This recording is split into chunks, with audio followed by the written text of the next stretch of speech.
नमस्कार, मैं हूँ एस्ट्रो वास्तु एक्सपर्ट सावी सिंह और आपके राशिफल के साथ आज हम फिर से हाजिर हैं। आज हम बात करने वाले हैं राशि चक्र की आखिरी राशि जो कि है मीन राशि की।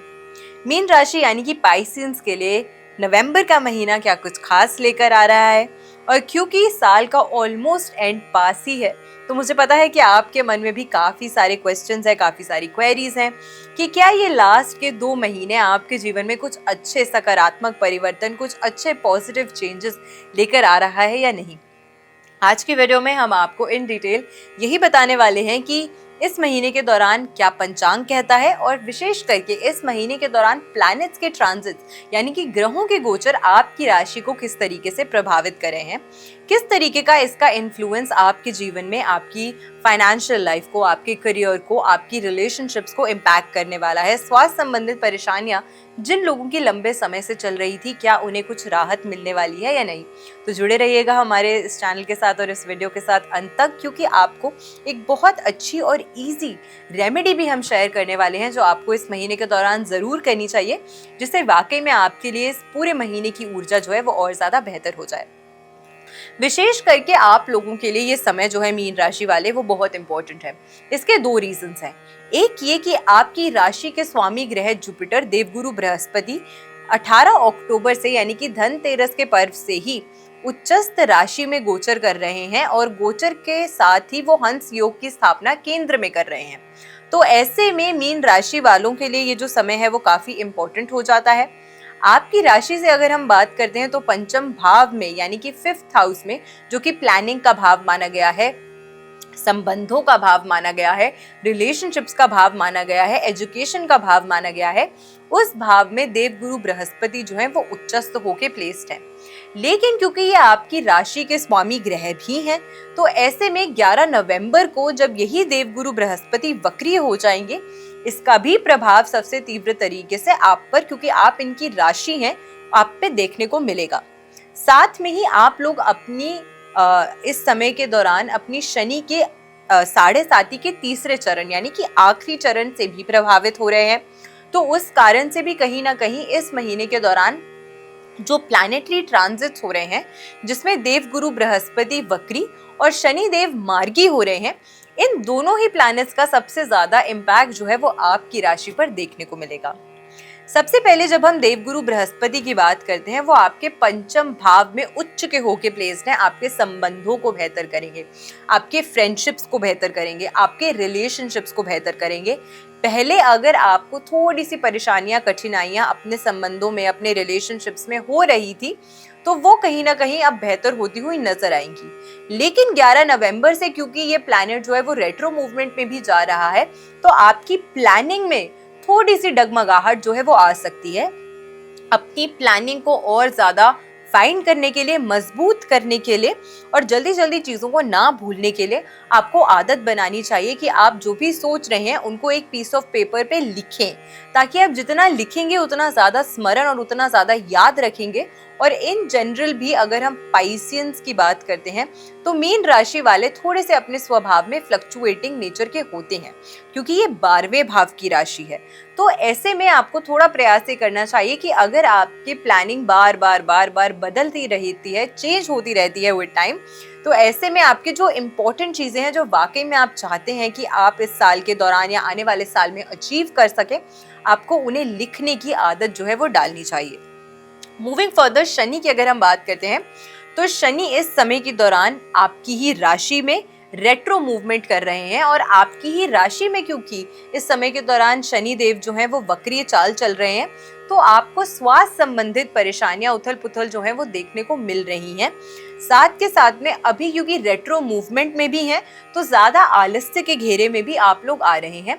28 नवंबर को जैसे ही शनि मार्गी होंगे, आपके अंदर से जो आलस है वो खत्म होता हुआ नजर आएगा और इन जनरल आपके स्वास्थ्य संबंधित जो परेशानियां चल रही थी उसमें आपको चेंजेस, उसमें कुछ बेहतरी जो है वो आती हुई नजर आएगी। अगर हम बात करते हैं आपकी राशि से मंगल की, तो क्योंकि भाग्य के स्थान पे आपके चतुर्ग्रही योग स्थापित हो रहा है, वो भी मंगल की युति, शुक्र की युति, साथ के साथ में सूर्य और बुध की युति से, तो ये आपके लिए काफी ज्यादा अच्छी पॉजिटिव सकारात्मक चेंजेस लेकर आ रहा है।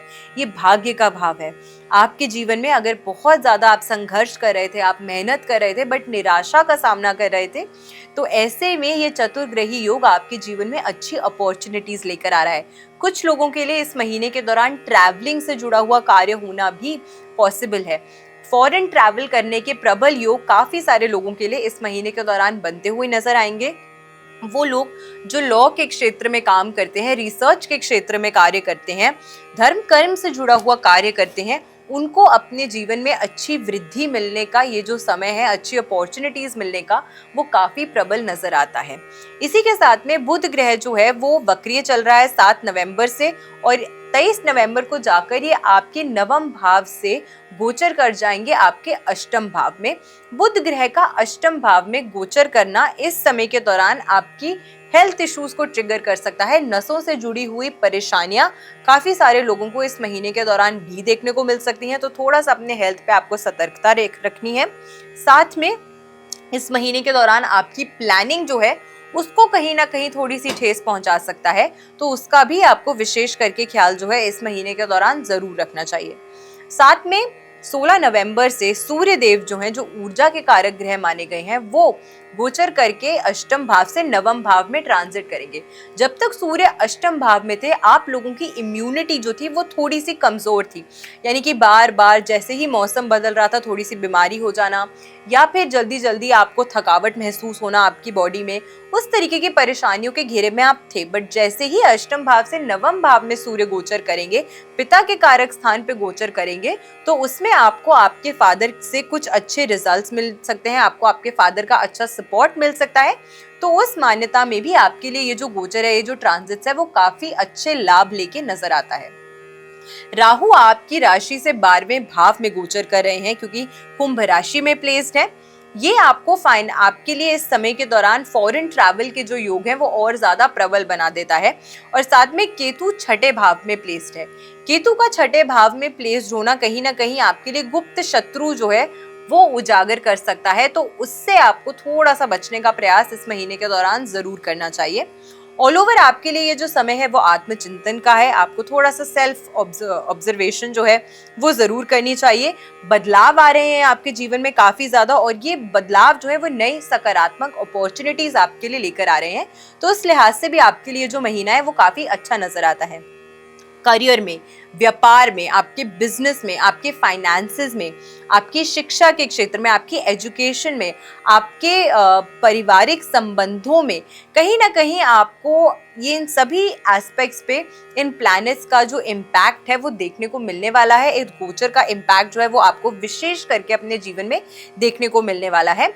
पुराने जो भी आपने कार्य किए थे, या पुराने कार्य जो भी आपके पेंडिंग चल रहे हैं, उन पे थोड़ा सा विचार आपको फिर से इस महीने के दौरान जरूर करना चाहिए कि आप कैसे उन्हें और बेहतर कर सकते हैं, या फिर से अगर आप कोई उस तरीके का काम आगे करने की सोच रहे हैं, तो इस बार आप पिछली बार से क्या अलग करें जिससे आपको और बेहतर रिजल्ट्स जो हैं अपने जीवन में देखने को मिल सके। पर्सनल डेवलपमेंट के लिए ये समय आपके लिए काफी ज्यादा महत्वपूर्ण साबित होगा। तो ऑल ओवर अगर हम मीन राशि यानी कि पाइसियंस की बात करते हैं, आपके लिए काफी पॉजिटिव और कुछ सेटबैक्स, कुछ नेगेटिव चेंजेस जो है वो आते हुए नजर आते हैं। लेकिन आप इन नकारात्मक चीजों को या फिर इन नेगेटिव इम्पैक्ट्स को अपने लिए कैसे फेवरेबल और पॉजिटिव कर सकते हैं, उसके लिए एक बहुत ही अच्छी रेमेडी हम आपको सजेस्ट करने वाले हैं। सबसे पहले मीन राशि जो है वो देवगुरु बृहस्पति की ही राशि मानी गई है, और देवगुरु बृहस्पति को ऊर्जा प्रदान करने वाला जो रत्न माना गया है वो सुनैला या पुखराज है। ऐसे में आप अपनी कुंडली विश्लेषण के बाद किसी विशेषज्ञ से सुनैला या फिर पुखराज रत्न आपको जरूर धारण करना चाहिए। ये आजीवन, पूरी लाइफ आपको काफी ज्यादा अच्छी सपोर्ट जो है आपके जीवन में दे सकता है। दूसरी चीज, अगर आपका सामर्थ्य नहीं है तो ऐसे में आप एक चुटकी हल्दी डालकर फिर उस जल से आपको स्नान गुरुवार के दिन, बृहस्पतिवार के दिन जरूर करना चाहिए, एटलीस्ट नवंबर के पीरियड के दौरान, नवंबर के महीने के दौरान, ताकि 11 नवंबर से जो रेट्रो मूवमेंट में यानी कि वक्री मूवमेंट में देवगुरु बृहस्पति जा रहे हैं, उसका किसी भी प्रकार से दुष्प्रभाव जो है वो आप पर या आपकी राशि पर ना पड़ सके। तो मैं आशा करती हूँ आज की वीडियो आपको अच्छी लगी होगी। वीडियो को ज़्यादा से ज़्यादा लोगों तक शेयर करना मत भूलिएगा। चैनल पे नए हैं तो चैनल को सब्सक्राइब ज़रूर कीजिएगा। ऐसी ही बेनिफिशियल वीडियोस के साथ फिर से लौट कर आएंगे हम इस चैनल पे। मैं आशा करती हूँ आपका दिन शुभ रहे। नमस्कार, जय माता दी।